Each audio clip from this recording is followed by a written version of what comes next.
This cutting board looks perfectly clean, right? I mean, it's washed, it's dry. You probably have one sitting just like it on your countertop right now. But here's the thing, most people don't know what's hiding inside of this thing. And once you see it, you'll never use yours the same way again.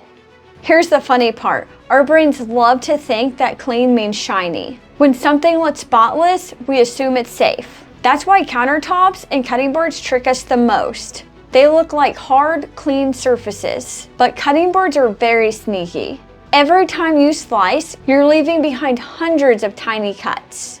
Even when it feels smooth, those grooves trap grease, food particles, and moisture. So dish soap wipes off the surface, but bacteria can live deep within those scratches. I realized this the same way I realized my washer machine wasn't getting clean. One day I pulled out my laundry detergent tray to give it a deep clean, and it was disgusting. All that soap buildup and grime where I pour my laundry detergent into every week. From the outside, it looked totally clean, but on the inside, a total nightmare. And that's when it clicked. Just because something looks clean does not mean that it's actually clean. Cutting boards are the same. They look spotless, but the second you look closer, it's a whole different story.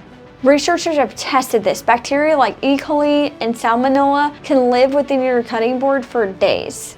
But plastic boards, once they're scratched up, they basically hold bacteria like Velcro. And that's why some people say to just bleach it, but that's not always safe or effective, especially on plastic. Bleach can damage the surface and still not reach the deeper cuts. That's why drying flat or skipping disinfecting doesn't solve the problem. So here's what actually works and why it matters. After washing, spray your board with a food-safe disinfectant, something hydrogen peroxide based, or mix your own using half vinegar and half warm water. Hydrogen peroxide oxidizes bacteria, vinegar breaks down grease, and kills most common microbes. Let it sit for 2 to 4 minutes. That dwell time is what allows disinfectants to work. Wiping immediately just spreads bacteria. Rinse with hot water and dry upright, not flat. Airflow prevents mold and recontamination.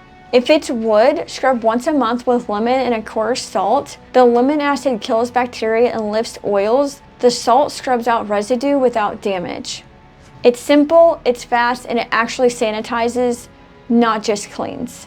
If you really want your cutting boards to last, especially wooden boards, oil them every couple of months. Use food-grade mineral oil or a board conditioner. It seals the surface so moisture and bacteria can't soak in. And if your board still smells after washing it, sprinkle baking soda, let it sit for a few minutes, then scrub with vinegar. It neutralizes odor-causing bacteria. Now, when should you replace your cutting board? If your plastic board has deep grooves, gray discoloration, or stains that don't scrub out, it's time to replace it. Those cuts trap bacteria no matter how much you scrub. For wooden boards, if you see cracks, warping, or black mold in the grain, that's when bacteria can't be removed safely and it's time for a new one. A little care keeps your board looking great longer, but knowing when to let it go keeps your kitchen truly sanitized. The next time your kitchen looks spotless, remember, clean doesn't always mean sanitized. We all make that mistake.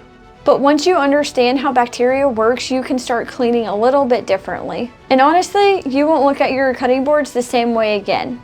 If this helps you, hit subscribe for more cleaning tips just like this. And if your washer smells, check out my video on the 5 fixes you probably missed.